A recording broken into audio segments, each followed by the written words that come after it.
ভগবান শ্রীকৃষ্ণ বলেন, যেরকম অন্ধকারে আলো উজ্জ্বল হয়, ঠিক তেমনি সত্য সব সময় উজ্জ্বল হয়।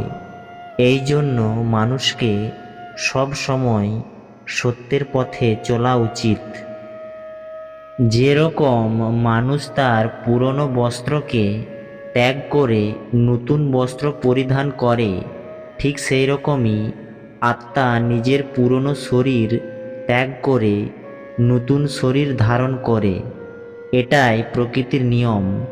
এই সত্য স্বীকার করে ভয়মুক্ত হয়ে জীবনযাপন করা উচিত। মানুষকে পরিণামের চিন্তা না করে নিজের কর্তব্য পালন করা উচিত।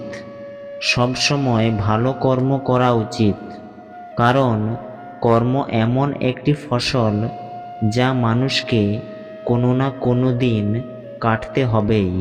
শ্রীকৃষ্ণ বলেছেন, মানুষের বিনাশের 5টি কারণ: ঘুম, রাগ, ভয়, ক্লান্তি এবং কাজ ফেলে রাখার অভ্যাস।